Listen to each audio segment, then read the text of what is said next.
You are watching CIOTV by Enterprise IT World, a production of Accent Info Media. Vehicles are not also considered to be only the means of transportation for the customer, but once it comes to the luxury vehicles, it is part of experimental and emotional journey. Many customers, they love their vehicles, they enjoy driving in that. So dealers should focus on to provide basically the customer present experience, and then with the high level of satisfaction there, because the more luxury of the vehicle, the more premium treatment is expected from the customer side.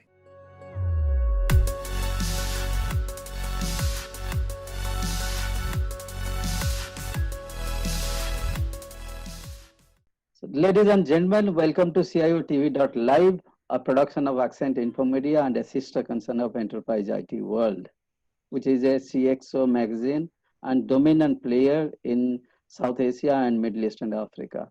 Today, I have a special guest with me. He is Mr. Ebrahim Kamalzadeh, head of IT Al Nabooda Automobiles out of UAE.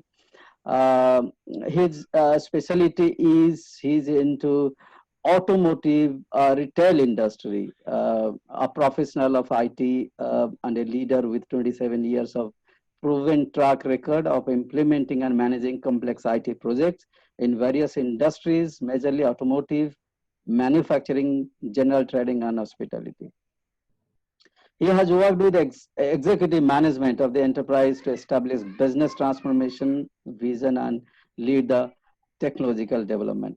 He has been an excessive assistant for creating innovative digital products and platform to transform the brand experience and build a best-in-class customer experience.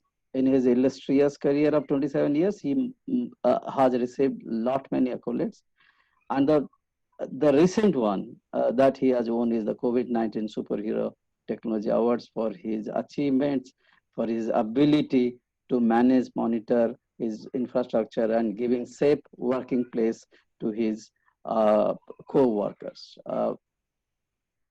With this, I would like to welcome Ebrahim. Thank you, Sanjay. It's a pleasure to be with you again. Okay, my first question is, UAE has been very attractive for car dealers. We have various flavors of dealers from Germany, Japan, America. Everybody is present here in the local market. Tell us about Al Nabooda Automobiles, being one of the leading automotive distribution company in UAE, and the way you approach the local car market. Right, yeah. So we are actually authorized distributor of Volkswagen, Audi, and Porsche vehicles in Dubai and Northern Emirates. We have been present for more than 4 decades in the local market and being one of the strongest car dealer in UAE. Our brands are exclusive German brands and representing basically different type of class of vehicles, which provides the customer a very elegant and stylish driving experience. We would like to retain this brand experience with our customers, of course. And the company has been rapid growth since its establishment in 1976. And specifically during past 10 years, you could see many of state-of-art showrooms and service center we have built to host our brands. Our ambitions are directly linked with our vision, and the ambitions typically is getting created in the front line, considering the customer's perceptions all the time. So perhaps, that is the way that we have built up our success story. We want to remain an aggressive competitor in the market, in the car market in UAE. And that's why we have launched the largest Volkswagen service center back in 1999. We have been one of the biggest or world's, I would say, Porsche distributor for many years. We have built the world's largest Audi service center and workshop in Dubai. And we are very much committed to our customers, providing the customers range of products and services. These services and the products are pretty much are tailored to the need of our customers from the perspective of the budget and as well as the luxury.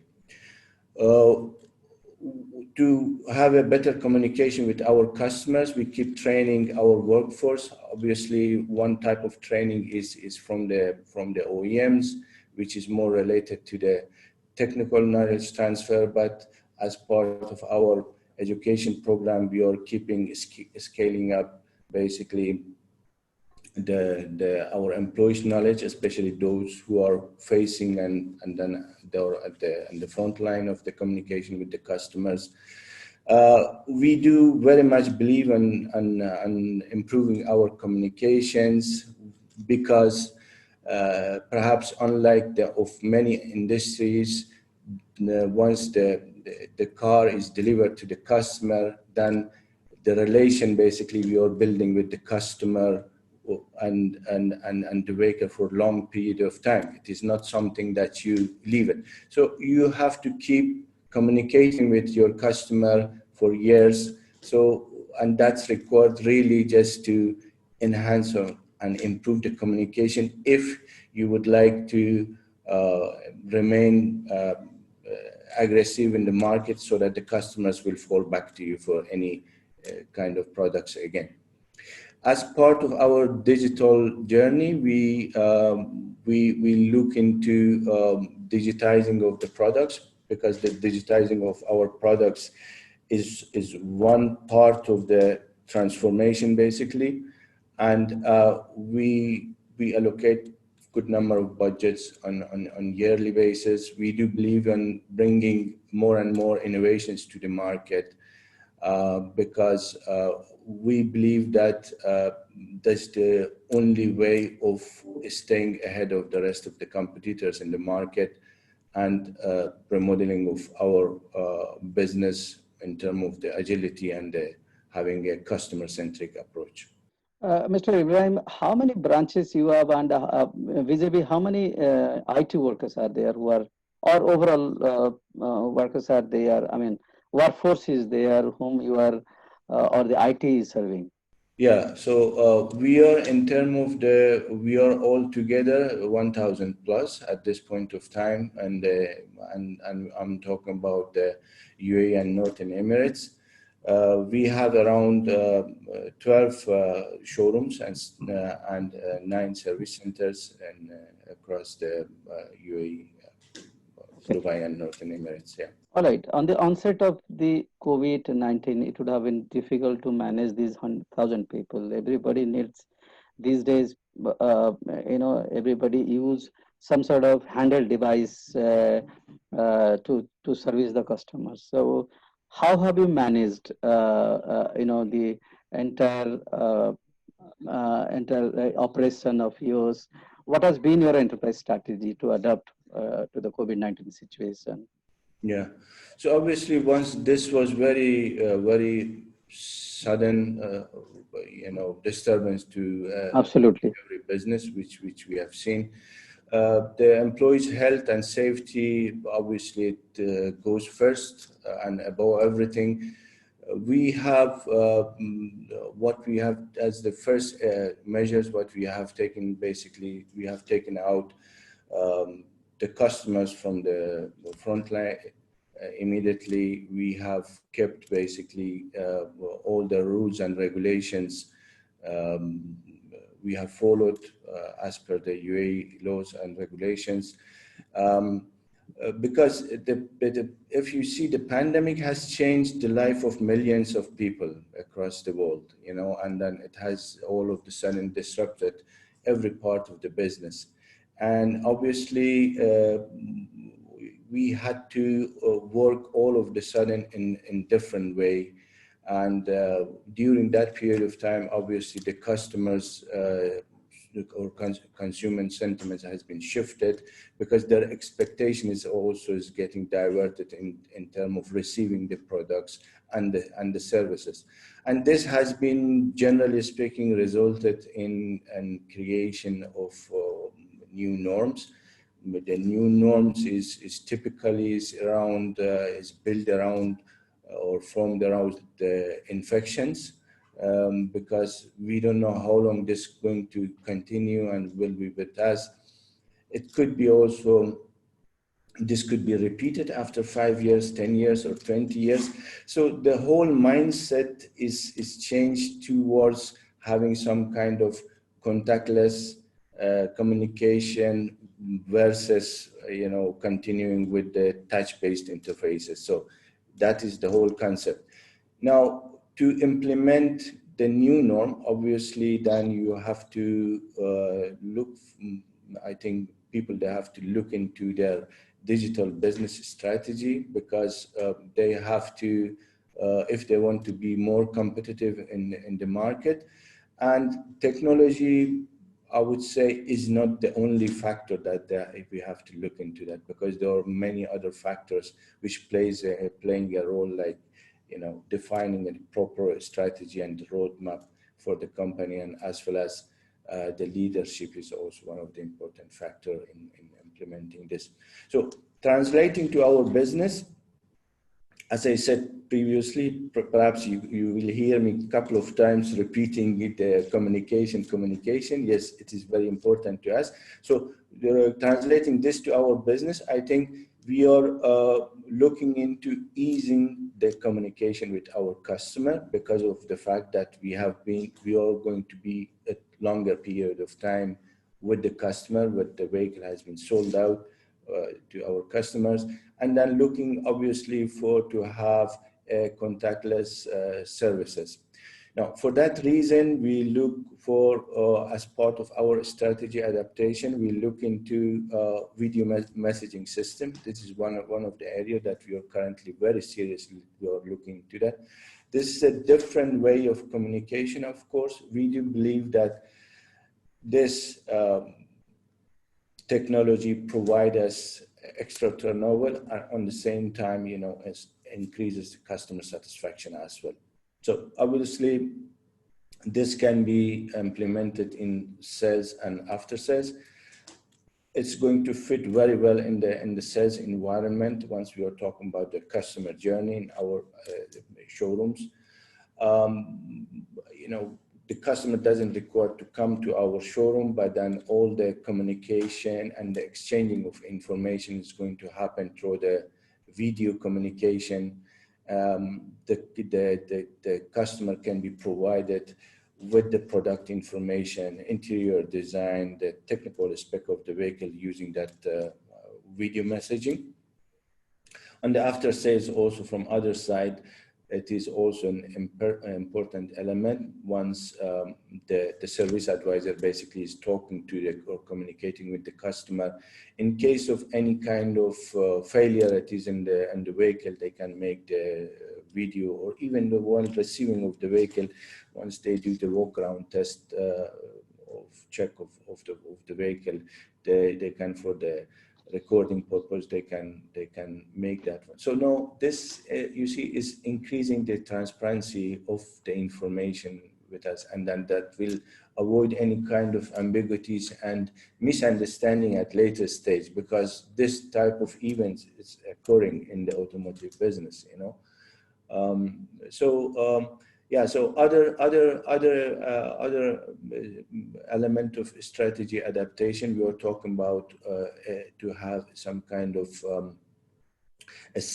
adapting a single communication platform, because we know that there are different channels of communication right now. It is routing to the dealership, and that is on one area that we would like just to consolidate all type of communication, whether it's from WhatsApp, from SMS, email system, or is coming from the social media.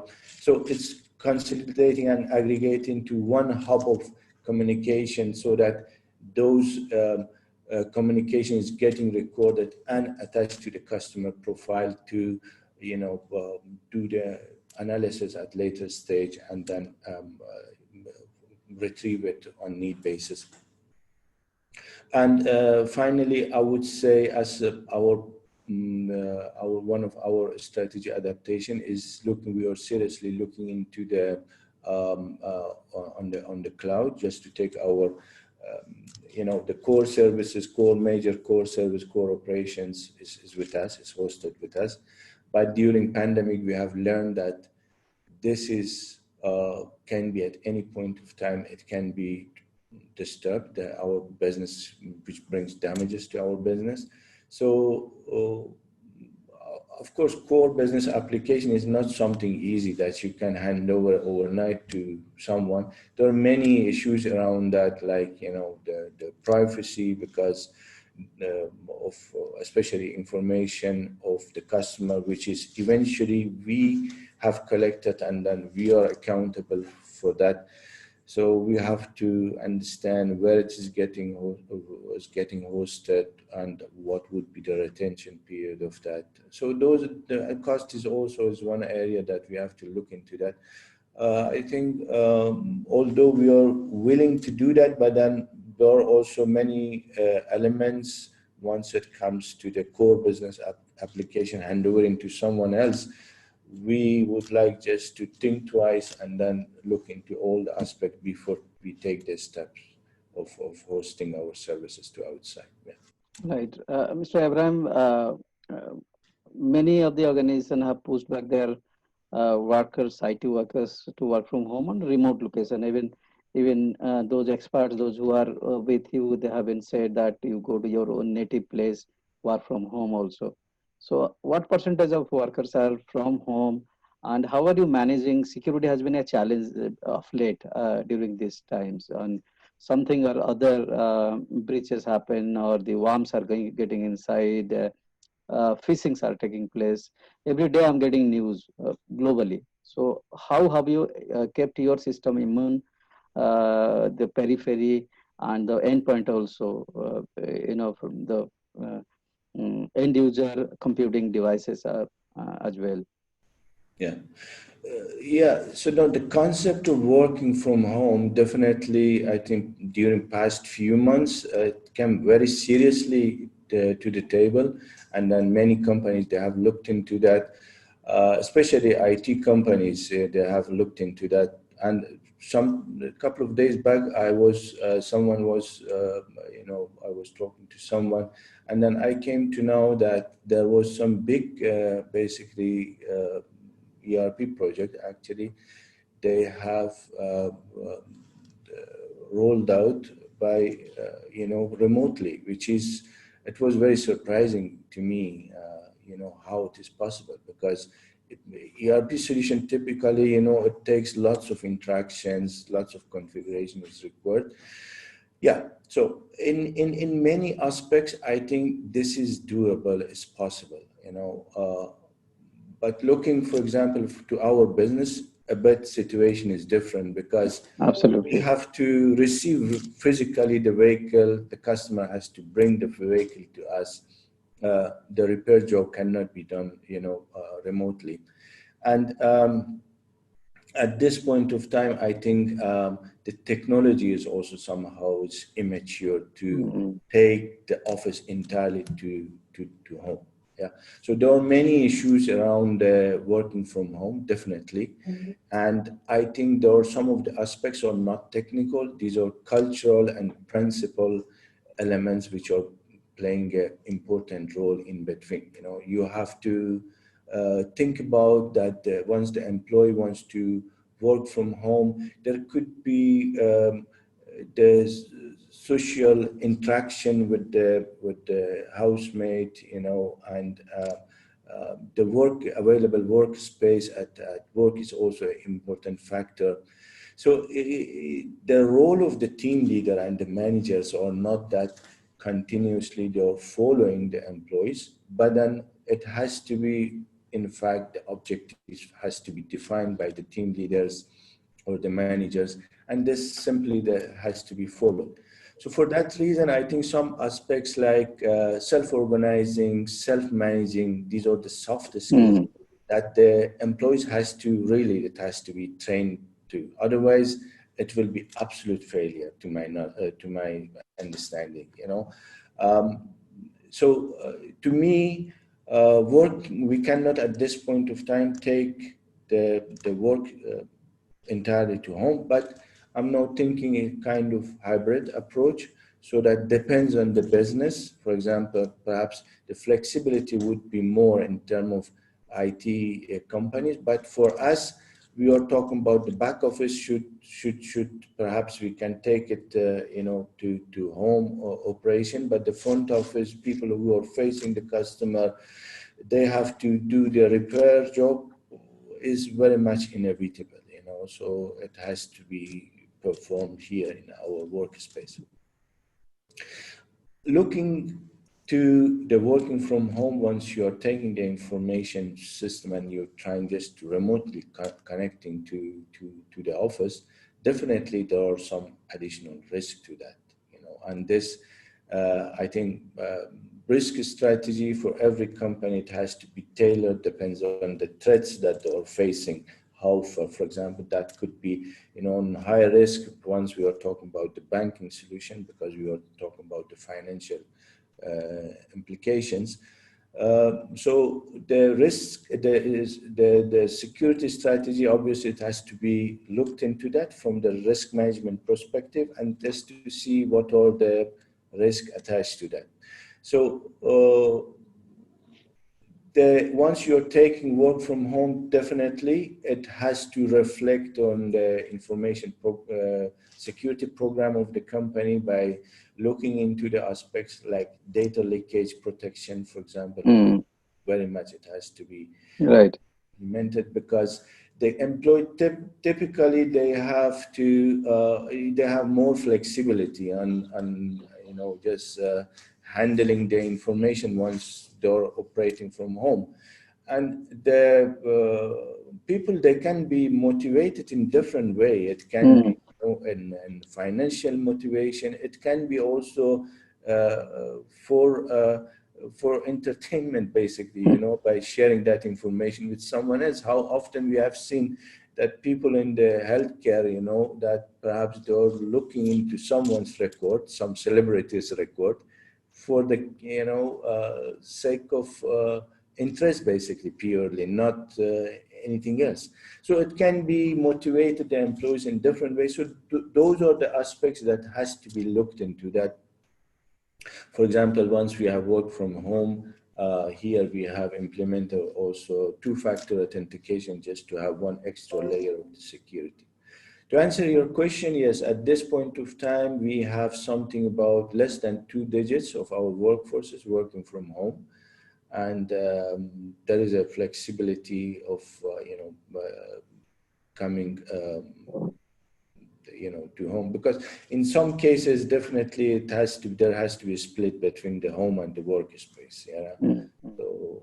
So that's our case. All right. So I know that you must be thinking of doing something better, bringing in innovation in many areas. Maybe customer facing area is one of them.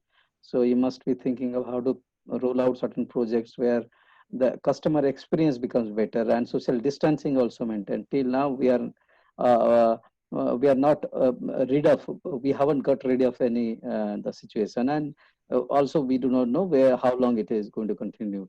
If at all you are planning any projects or anything, any develop or anything you want to implement, are you facing a kind of challenge from the budgeting, or you are management is fine with whatever projects you want to roll out? Yeah, I think it's very obviously it's very difficult time for all of us. You know, we have seen during past couple of months how often we have seen downsizing of the companies, job losses, closing of the business. So the fact is there are enormous pressure on the businesses at this point of time, and I think we should not expect that everybody will spend like pre-COVID. because cash flow is in one important element at this point of time that everybody is looking into that. And we have seen very sharp decline of discretionary expenditure in many companies, even though in our life also, that is applicable to all of us. And I think at this point of time, the majority of the enterprises, they will look into the core business application and then trying just to keeping the lights on, just to see how the things will go. And they, not us, but many of these enterprises, I think they look from the lens of the budget, they look into the budget from the lens of cost saving and perhaps the business agility. So perhaps that idea of taking big ERP project at this point of time is not a wise decision, and people are thinking of taking shorter projects, and so that it will be added more value and then frequently also. So things which are in a state of years and 2 years of project, perhaps, it goes for a couple of months or days. So in short, yes, there are some delay of I would say development of advanced technology and taking the projects. We as an IT head also, we have a difficulty of getting the things approved. And likewise, I think the IT budgets for many companies are going to squeeze.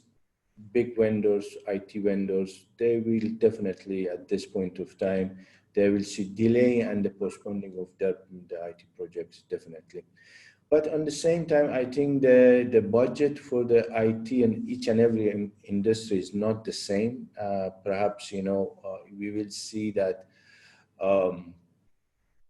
public sector, for example, they try just to stimulate more national economy. They will invest into the IT. From other side, we can see the health sector being in the front line of the pandemic. Will be perhaps is more interested for the investors to have more developers. For us, yes, we have shrunken our IT budget. Our IT budgets will be more focused and spend on need basis. And I think the car manufacturers, they will have also the same thing in terms of, once it comes looking into the electric car development or autonomous car development. So perhaps that process will be slowed down.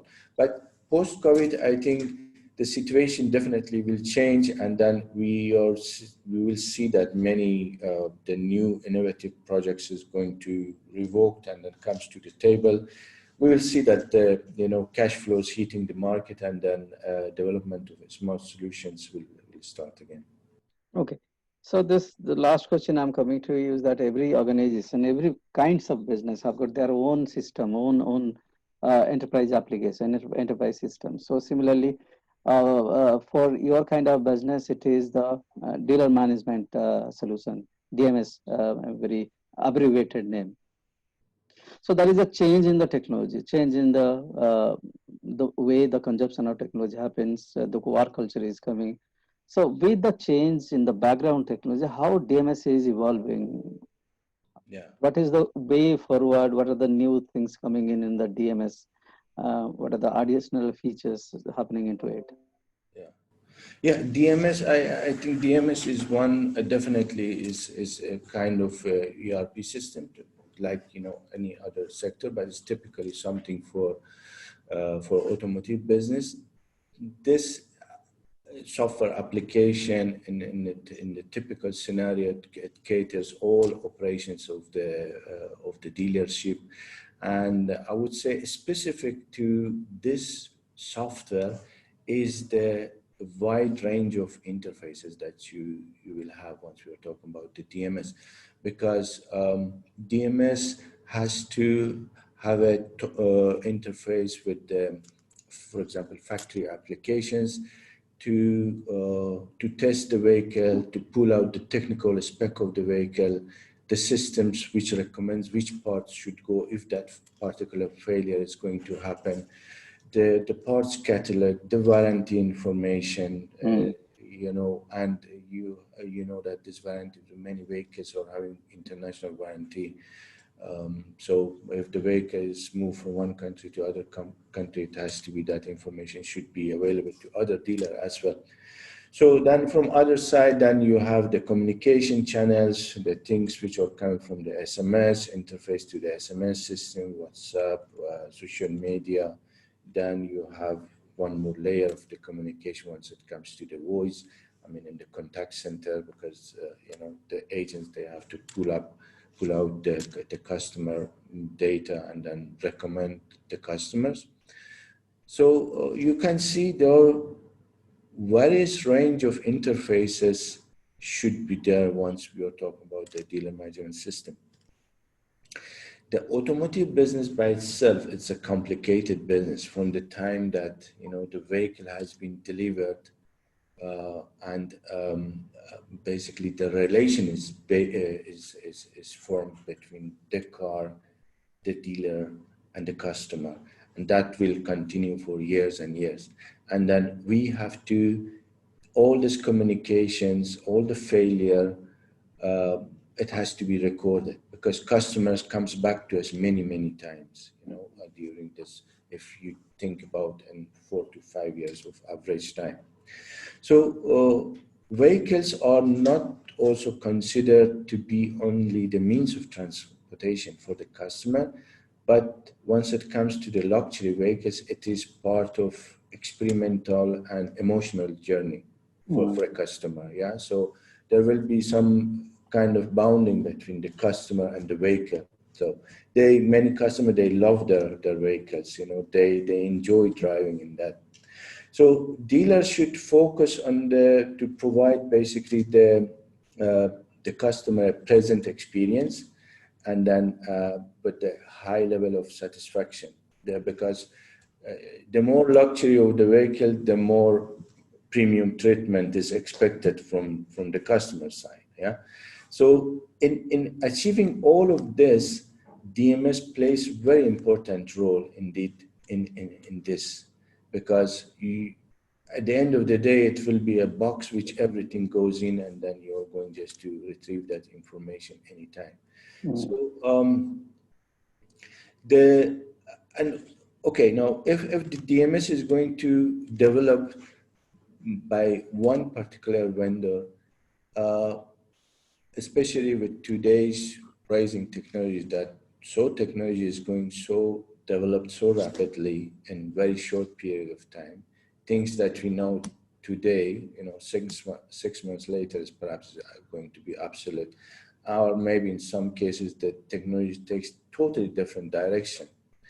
So the DMS vendor is unable to cater all these changes and then incorporate into this, because we are talking about various type of domain knowledge that the DMS vendor should have once it comes to the mobility, once it comes to the analytics, once it comes to the big data, once it comes to the security. So I think the DMS is going to convert from, you know, because previously all the DMS vendors, they supposed to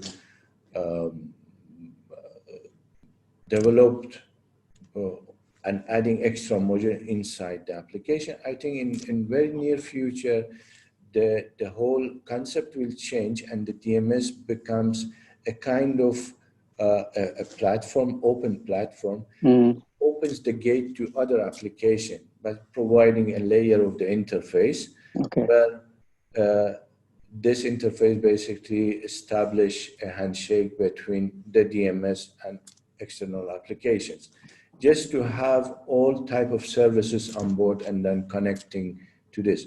Otherwise, the system, if you know this is not going to happen, the system will be rigid, it won't be flexible, and you cannot use it in an agile environment, because agile environment, it is purely based on frequently and having small portion of value to the business.